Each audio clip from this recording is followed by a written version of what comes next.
ನಿಮ್ಮೆಲ್ಲರಿಗೂ ಶರಣು ಶರಣಾರ್ಥಿ.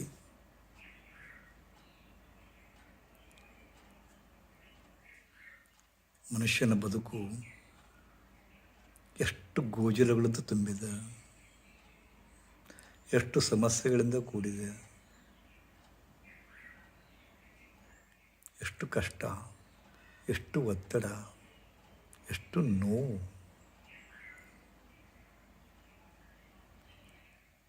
ಅದು ಸಮಸ್ಯೆಗಳು ಯಾವುದೇ ಇರಲಿ, ಆರೋಗ್ಯದ್ದೇ ಇರಲಿ, ಮಾನಸಿಕವಾಗಿರಲಿ, ಅದು ಶಾರೀರಿಕವಾಗಿರಲಿ, ಏನೇ ಇರಲಿ, ನನಗನ್ನಿಸುತ್ತೆ ಆ ಸಮಸ್ಯೆಗಳ ನಿರ್ಮಾಪಕರು ನೀವುಗಳು ಅಥವಾ ನಾವುಗಳು ಅಂತ ಹಿಡ್ಕೊಂಡು, ನನ್ನನ್ನು ಹಿಡ್ಕೊಂಡು ಹೇಳೋದಾದರೆ, ಸಮಸ್ಯೆ ಎಲ್ಲದ ಗೊತ್ತದೋ, ಪರಿಹಾರನೂ ಗೊತ್ತದೋ, ಆ ಸಮಸ್ಯೆಯಿಂದ ಒದ್ದಾಡ್ತೀವಿ, ಬಟ್ ಪರಿಹಾರ ಮಾಡಿಕೊಳ್ಳೋಕ್ಕೆ ನಾವೇ ತಯಾರಿಲ್ಲ. ಒಂದು ಸಣ್ಣ ಮರೆವು, ಒಂದು ಸಣ್ಣ ನಿರ್ಲಕ್ಷ್ಯ, ಜಾನ ಮರೆವು ಅಂತೀನಿ ನಾನು. ಆ ಜಾನ ಮರೆವಿನಿಂದಾಗಿ ನಾವು ತೊಳಲಾಡ್ತಾ ಇದ್ದೇವೆ. ನಿಮಗೆ ನಾನು ಹೇಳೋ ಮಾತು ಅರ್ಥ ಆಗಲಿಕ್ಕಿಲ್ಲ. ಎಷ್ಟೋ ಜನ, ಎಸ್ಪೆಷಲಿ ವಿಶೇಷವಾಗಿ ಹೆಣ್ಮಕ್ಳು, ಮುಖಕ್ಕೆ ಸುಕ್ಕ ಬಂದೈತಿ, ಹಂಗಾಗೈತಿ, ಹಿಂಗಾಗೈತಿ ಅಂತ ತಿಳ್ಕೊಂಡು ಬ್ಯೂಟಿ ಪಾರ್ಲರ್ಗೆ ಹೋಗ್ತಾರೆ. ಈವನ್ ಈಗಲೂ ಕೂಡ ಗಂಡ್ಮಕ್ಳು ಕೂಡ ಬ್ಯೂಟಿ ಪಾರ್ಲರ್ಗೆ ಹೋಗತ್ತಾರೆ. ಕೂದಲು ಉದುರ್ತಾ ಇದ್ದಾವ ಗೊತ್ತಿರದಂತೆ ಗೊತ್ತು ದಿನಾಲು ಹಿಕ್ಕೊಳ್ಳುವಾಗ, ಬಾಚಣಿಕೆ ತಗೊಂಡು ಬಾಚಿಕೊಳ್ಳುವಾಗ ದಿನಾಲು ಒಂದಿಷ್ಟು ಕೂದಲ ಅದು ಕೂಡ ಬರ್ತಾವ. ಆದಾಗಿ ಸಹಿತ ನಾವು ಅದನ್ನು ನಿರ್ಲಕ್ಷ್ಯ, ಒಂದಿಷ್ಟು ಇಷ್ಟು ತಗೊಂಡು ಕೂದಲದವ, ಒಂದಿಷ್ಟು ಹೋದ್ರೆ ಏನಳ ಅಂತ ಅನ್ನಿಸ್ತದ. ಆ ದಿನ ಅಷ್ಟಿಷ್ಟು ಹೋದ್ರೆ ತಲೆ ಕೂದಲು ಬೋಳ ಆಗ್ತದ ಅಂತ ನಮಗೆ ಕಲ್ಪನಾ ಬರೋದೇ ಇಲ್ಲ. ನನ್ನೇ ತೆಗೆದುಕೊಳ್ಳಿ, ಎಷ್ಟು ಚಂದ ಕೂದಿದ್ದ ಮನುಷ್ಯ ಎಷ್ಟು ಚಂದ ಕಾಣಿಸ್ತಾನೆ. ನಾನು ಅದೇ ಮಾಡಿದ್ದೆ, ನಿಮಗೇನು ಹೇಳಿದ್ದಿಲ್ಲ, ಅದನ್ನೇ ಮಾಡಿದ್ದು. ದಿನಾಲು ಹೋಗ್ತಿದ್ದು ನಿರ್ಲಕ್ಷ್ಯ, ಲಕ್ಷಣೆ ಕೊಡಲಿಲ್ಲ, ಪೂರ ಬೋಳು ಸಪಾಟ್. ಈಗ ನನಗೆ ಕೂದಲಿನ ಮೈಮೆ ಗೊತ್ತಾಗ್ತಾ ಇದೆ, ಕಳ್ಕೊಂಡ ಮೇಲೆ ಬುದ್ಧಿ ಬರುತ್ತಂತಲ್ಲ ಹಾಗೆ. ನಾ ಯಾಕೆ ಈ ಪೀಠಿಕೆ ಹಾಕ್ತಾಯಿದ್ದೀನಪ್ಪ ಅಂದ್ರೆ, ಆತ್ಮೀಯರೇ, ನಮ್ಮ ದೇಹ, ನೀವು ಬೇಕಾದ್ರೆ ಫಿಸಿಯಾಲಜಿ, ಎನಾಟಮಿ ಇದನ್ನೆಲ್ಲ ನೋಡ್ರಿ ಬೇಕಾರೆ. ಸರ್ಕ್ಯುಲೇಟರಿ ಸಿಸ್ಟಮ್ ಅಂತ ಬರ್ತದೆ, ನರ್ವಸ್ ಸಿಸ್ಟಮ್ ಅಂತ ಬರ್ತದೆ, ಮಸ್ಕ್ಯುಲರ್ ಸಿಸ್ಟಮ್ ಅಂತ ಬರ್ತದೆ, ಅದು ಯುರಿನರಿ ಸಿಸ್ಟಮ್, ಈಗ ಅನೇಕ ಸಿಸ್ಟಮ್ಗಳು ಬರ್ತಾವೆ. ಅಂಥ ವ್ಯವಸ್ಥೆಗಳನ್ನ ದೇವರಿಟ್ಟಾನ. ಈ ದೇಹ ಎಷ್ಟೋ 1000 ಕಿಲೋಮೀಟರ್ ಉದ್ದಿರ್ತಕ್ಕಂಥ ಸ್ನಾಯುಗಳನ್ನ ಹೊಂದದ, ನರಜಾಲವನ್ನು ಹೊಂದದ. ಅದು ನಮ್ಗೆ ಗೊತ್ತಿಲ್ಲ. ಒಳಗೆ ತುಂಬ್ಯಾವ ನರ ಮತ್ತು ಮಾಂಸಪೇಶಿಗಳು, ಸ್ನಾಯುಗಳು ತುಂಬ್ಯಾವ. ಟ್ರಿಲಿಯನ್ ಗಟ್ಟಲೆ ಜೀವಕೋಶಗಳಿಂದ ಹೇಗೆ ಒಂದು ಇಟ್ಟಿಗೆಯಿಂದ ಒಂದು ಬಿಲ್ಡಿಂಗ್ ತಯಾರಾಗತ್ತೆ, ಹಂಗೆ ಟ್ರಿಲಿಯನ್ ಜೀವಕೋಶಗಳಿಂದ, ಎಷ್ಟೋ ಟ್ರಿಲಿಯನ್ ಜೀವಕೋಶಗಳಿಂದ ನಿರ್ಮಾಣ ಆಗೈತೆ ದೇಹ. ಅದ್ಭುತ ಹೌದಾ? ಒಳಗೆ ಏನದ ರೀ ನೋಡ್ತಿರಲ್ಲ, ಎನಾಟಮಿ ನೋಡ್ಕೊಳ್ಳಿ, ಹ್ಯೂಮನ್ ಎನಾಟಮಿ. ಒಂದು ಅಸ್ಥಿಪಂಜರ ನೋಡ್ಕೊಳ್ಳಿ, ಒಂದು ಅಸ್ಥಿಪಂಜರ ನೋಡಿದಾಗ ನಿಮ್ಗೆ ಏನು ಅನಿಸೋದಿಲ್ಲ. ಆ ಅಸ್ಥಿಪಂಜರ ನಿಮ್ಮೊಳಗದ ಅಂತ ಅನಿಸೋದೇ ಇಲ್ಲ. ಅಂಥ ಅಸ್ಥಿಪಂಜರಕ್ಕೆ ದೇವರು ರೂಪ ಕೊಟ್ಟ. ಹಿಂಗೆ ಸ್ಕೆಲ್ಟನ್ ಸಿಸ್ಟಮ್ ಸ್ಕೆಲ್ಟನ್ಸ್, ಪಕ್ಕೆಲುಬುಗಳು, ತೋಳುಗಳು, ಜಾಯಿಂಟ್ಗಳು, ಒಂದು ಬುರುಡೆ, ಇವೆಲ್ಲ ಇಟ್ಟ ಅದಕ್ಕೇನು ಅರ್ಥದ, ಅದಕ್ಕೇನು ರೂಪದ, ಅದು ಸ್ವರೂಪ ಎದರ. ಅದಕ್ಕೆ ದೇವರು ಕಚ್ಚಿ ಹೋಗಬಾರ್ದು ಅಂತಕೊಂಡು ಸ್ನಾಯುಗಳಿಂದ ಕಟ್ಟಿದ, ಮಸ್ಕ್ಯುಲರ್ ಸಿಸ್ಟಮ್ ಕ್ರಿಯೇಟ್ ಮಾಡಿದ, ಹೌದಾ? ನರಜಾಲವನ್ನು ಸೃಷ್ಟಿಸಿದ. ಎಂಥ ಚಂದ ಇಟ್ಟಾನ ಬಾಡಿ. ಈ ಬಾಡಿ ಎಷ್ಟು ಚಂದ ಕಾಣಬೇಕಾದ್ರೆ ಮುಂದೆ ಸ್ಕಿನ್ ಭಾಳ ಮುಖ್ಯ ಅದ. ಒಳಗೆ ಮಾಂಸದಿಂದ ಕೂಡಿದ ದೇಹಕ್ಕೆ ಈ ಸ್ಕಿನ್, ಚರ್ಮ ಅನ್ನೋದಿರದೇ ಇದ್ರೆ ಎಷ್ಟು ಹೀನ ಅಸಹ್ಯ ಅನಿಸ್ತೈತೆ ರೀ, ತಿಳ್ಕೊರ್ಬೇಕಾರೆ. ಆದರೆ ನಿಮಗೆ ನಿಮ್ಮ ಬಗ್ಗೆನೇ ಕಲ್ಪನೆ ಬರೋದಿಲ್ಲ. ಈ ಸುಂದರವಾದ ಚರ್ಮದ ಹಿಂದೆ ತಳ್ಳನೆ ಚರ್ಮದ ಹಿಂದೆ ಮಾಂಸ ತುಂಬಿದ ಮಾಂಸ. ಇಷ್ಟು ಚರ್ಮ ಹರಿದ್ರಪ್ಪ ಅಂದ್ರೆ ಒಳಗೆ ಏನದರೆ ಅಸಹ್ಯ. ಸೊ ಹೀಗೆ ಕಾಣ್ತಕ್ಕಂಥ ಈ ಮುಖ ಎಷ್ಟು ಸ್ನಾಯುಗಳು ಕೂಡ ಗೊತ್ತದೇನು? ಎಲ್ಲೆಲ್ಲಿ ಕೂಡ್ಯಾವ ಸ್ನಾಯುಗಳು? ಇಲ್ಲಿ ಆಪ್ಟಿಕ್ ಆ್ಯಂಡ್ ರೆಕ್ಟೈ ಸ್ನಾಯು ಕೂಡ್ಯಾವ. ಹೀಗೆಲ್ಲ ತಲೆಬುರುಡೆಗೆ ಸಂಬಂಧಿಸಿದ ಎಲ್ಲ ನರಜಾಲ ಮಾಂಸಪೇಶಿಗಳು ಕೂಡಿ ಇಲ್ಲಿ ಕೂಡ್ಯಾವ. ಹೀಗೆಲ್ಲ ಇಲ್ಲಿ ಕೂಡ್ಯಾವ. ಹೌದಾ? ಹಿಂಗೆ ಕೂಡ್ಯಾವ.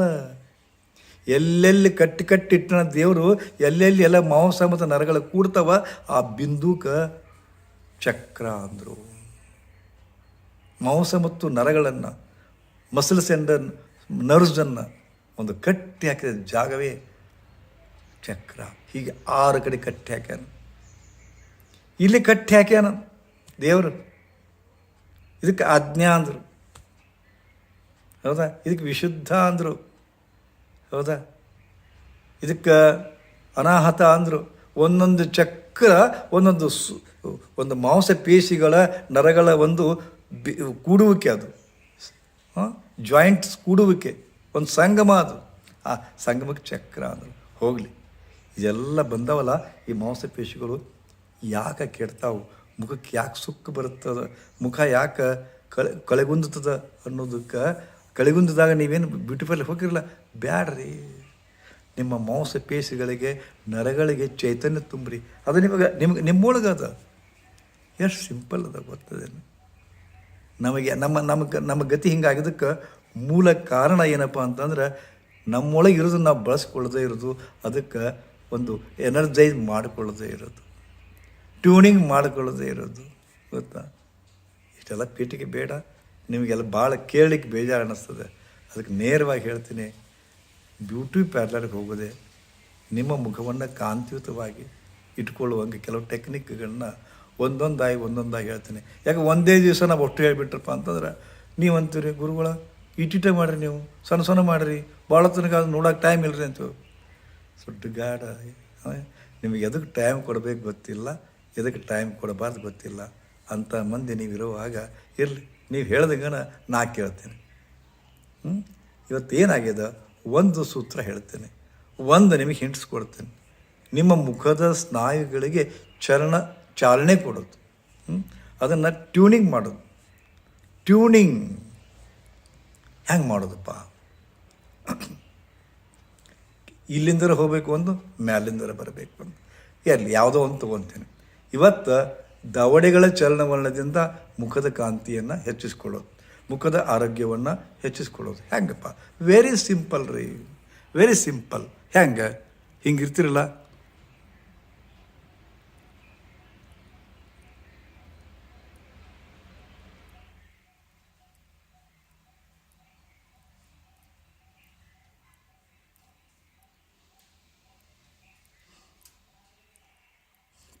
ಇದನ್ನು ಜಾಸ್ತಿ ಮಾಡೋಕ್ಕೆ ಹೋಗ್ಬೇಡ್ರಿ, ಹೆಚ್ಚು ಒತ್ತಡ ಕೊಡಬೇಡ್ರಿ. ಯಾಕಂದ್ರೆ ಅವು ದವಡೆಗಳು ಮತ್ತು ಇದಾಗ್ತವೆ, ಉಲ್ಲಟ್ ಪಲ್ಲಾಟ ಆಗ್ತವೆ, ಒಮ್ಮೊಮ್ಮೆ ಸೆಟ್ ಆಗೋದ್ರಲ್ಲಿ ಬೇಗ, ಒಬ್ಬೊಬ್ಬರಿಗೆ ಸ್ಟಕ್ ಆಗಿಬಿಡ್ತಾವೆ.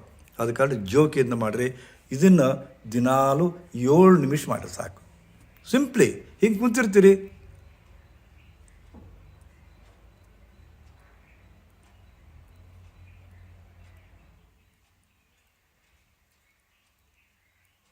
ಇದನ್ನು ಮಾಡೋ ಮುಂದೆ ಲಕ್ಷ ಕೊಟ್ಟು ನೋಡ್ಕೊರಿ. ಸುಮ್ಮನೆ ಮಾಡಬೇಡ್ರಿ, ಮಾಡ್ಬೇಕಂತ ಮಾಡಬೇಡ್ರಿ, ಗುರುಗಳು ಹೇಳ್ಯಾರಂತ ಮಾಡಬೇಡ್ರಿ. ಮಾಡೋ ಮುಂದೆ ನಿಮ್ಮ ಮುಖದ ಭಾಗದ, ದವಡೆಯ ಭಾಗದ ಯಾವ ಸ್ನಾಯುಗಳು, ಯಾವ ನರಗಳಿಗೆ ಚಾಲನೆ ದೊರಕ್ತದೆ, ಎಕ್ಸಸೈಸ್ ಆಗ್ತದೆ, ನೋಡ್ಕೊಂತ ಮಾಡಿರಲ್ಲ. ಇದನ್ನು ಮಾಡೋ ಮುಂದೆ ಕಿವಿಗೆ ವ್ಯಾಯಾಮ ಆಗ್ತದೆ, ಕಿವಿಯ ಸ್ನಾಯುಗಳಿಗೆ ವ್ಯಾಯಾಮ, ದವಡೆಯ ಸ್ನಾಯುಗಳಿಗೆ ವ್ಯಾಯಾಮ, ದವಡೆಗಳು ಗಟ್ಟಿ ಆಕ್ಕವ. ಆನಂತರ ಆರಾಮಾಗಿ ಬಾಯಿಯ ಆರೋಗ್ಯ ಸುಧಾರಿಸುತ್ತೆ. ಆ್ಯಕ್ಚುಲಿ ಸಿಂಪ್ಲಿ ಇಷ್ಟು ಮಾಡಿರಿ. ಇನ್ನೂ ಅನೇಕ ಅದಾವ, ದಿನಾಲು ಒಂದೊಂದು ಹೇಳ್ತಾ ಹೋಗ್ತೇನೆ. ಇವತ್ತು ದವಡೆಯ ವ್ಯಾಯಾಮ ಇಷ್ಟೇ ಮಾಡಿರಿ, ಬಟ್ 7 ನಿಮಿಷ ಮಾಡಬೇಕು. ನನ್ನನ್ನು ನೋಡ್ತಾ ಮಾಡಿರಿ. ನೀವು ಬರ್ತದೆ, ನೀವು ಭಾಳ ಜಾಣ್ರದಿರಿ, ನೀವು ಎಲ್ಲ ಗೊತ್ತದ, ನನಗಿಂತ ಶಾಣ್ಯರು ಓದಿರಿ. ಆದ್ರೆ ಶಾಣ್ಯ ಶಿಂತರು ಪಡ್ಲ ಅಂತಾರಲ್ಲ, ಹಂಗೆ ಮಾಡಾಕ್ತಾ ಇರಲ್ಲ ಅಷ್ಟೇ. ನೀವು ನನಗಿಂತ ಶಾಣ್ಯರಿದ್ದೀರಿ, ಬಟ್ ಶಾಣ್ಯತನ ಉಪಯೋಗ ಮಾಡ್ಕೊಳ್ತಾ ಇಲ್ಲ. ಅದಕ್ಕೆ ನಮ್ಮಂಥವ್ರು ಹೇಳಬೇಕು. ನಿಮಗೆ ಎಲ್ಲ ಗೊತ್ತಿದ್ರು ನಿಮ್ಮ ಮತ್ತು ವಿಚಿತ್ರ ಅಂದ್ರೆ ನಾನು ನಿಮ್ಗೆ ಗೊತ್ತಿದ್ದದನ್ನೇ ಹೇಳಕತ್ತೀನಿ. ಹಿಂಗಾಗಿ ನೀವು ನನ್ನ ಲೈಕ್ ಮಾಡ್ತೀರಿ. ಇರಲಿ. ಇದನ್ನು ದಿನಾಲ ಮಾಡ್ತೀರಾ 7 ನಿಮಿಷ, ದಿನಾಲು 7 ನಿಮಿಷ ಸುಮ್ಮನೆ. ಅದು ಕನ್ನಡಿ ಮುಂದೆ ಕೂತ್ಕೊಂಡು ಮಾಡಬೇಕಾರೆ, ಕನ್ನಡಿ ಮುಂದೆ ಕೂತ್ಕೊಂಡು ಅಂದ್ರೆ ನಿಮ್ಗೆ ಚೆಂದ ಗೊತ್ತಾಗುತ್ತೆ. ಮತ್ತು ಮಂದಿ ಮುಂದೆ ಮಾಡಬೇಡ್ರಿ. ಮಂದಿ ಮುಂದೆ ಮಾಡಿದ್ರೆ ಏನು ಮಾಡಕತ್ತೆ ನಮ್ಮ ಹಂಗೆ ಅಂತಂತಾರೆ ಅವ್ರು. ಅದಕ್ಕೆ ಕನ್ನಡಿ ಮುಂದೆ ನಿಂತ್ಕೋರಿ, ನಿಮ್ಮ ದೇಹವನ್ನು ನೋಡ್ಕೊಳ್ಳಿ, ಮುಖವನ್ನು ನೋಡ್ಕೊಳ್ಳಿ, ಒಂದು ಕಣ್ಣನ್ನು ನೋಡ್ಕೊಳ್ಳಿ. ಕಣ್ಣು ಒಳಗೆ ಹೋಗ್ಯಾವ, ವಯಸ್ಸಾಗ್ಯದ, ಹೌದಾ, ಕಣ್ಣು ಕೆಳಗೆ ಬಂದ್ಯಾವ, ತ್ವಚೆ ಕಲಾಹೀನ ಆಗ್ಯದ, ತಿಳ್ಕೊರಿ. ಅದಕ್ಕೆ ಹೆಂಗೆ ಮಾಡ್ಬೇಕು, ಏನು ಮಾಡ್ಬೇಕು, ಹಂಗಾರೆ ಇದನ್ನು ಮಾಡ್ಬೇಕಪ್ಪ ಅಪ್ಪ ಅಂತ ತಿಳ್ಕೊಂಡು ಮಾಡೋಕೆ ಶುರು ಮಾಡಿರಿ. ಸಿಂಪ್ಲಿ ಸೀದಾ ನಿಂತ್ಕೊಳ್ಳಿ, ಮುಖವನ್ನು ನೋಡ್ಕೊಳ್ಳಿ, ಸುಮ್ಮನೆ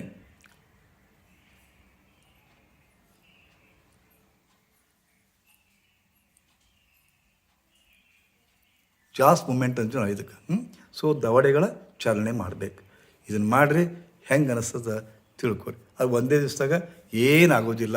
ಸುಮಾರು ಒಂದು 21 ದಿವಸ 21 ಡೇಸರ ಇದನ್ನು ಮಾಡಿದ್ರಪ್ಪ ಅಂತಂದ್ರೆ ನಿಮ್ಮ ಈ ದವಡೆಯ ಭಾಗದ ಸ್ನಾಯುಗಳಿಗೆ ಅತ್ಯುತ್ತಮವಾದಂಥ ವ್ಯಾಯಾಮ ದೊರಕ್ತದೆ. ನಾಳೆಗೆ ಮುಖಕ್ಕೆ ಸಂಬಂಧಿಸಿದಂಥ ಮತ್ತೊಂದು ಕಿರು ವ್ಯಾಯಾಮ, ಸೂಕ್ಷ್ಮ ವ್ಯಾಯಾಮನ ಮತ್ತೊಂದು ಹೇಳ್ತೀನಂತೆ. ಅಲ್ಲಿವರೆಗೂ ಗುಡ್ ಬಾಯ್, ಶರಣಾರ್ಥಿ.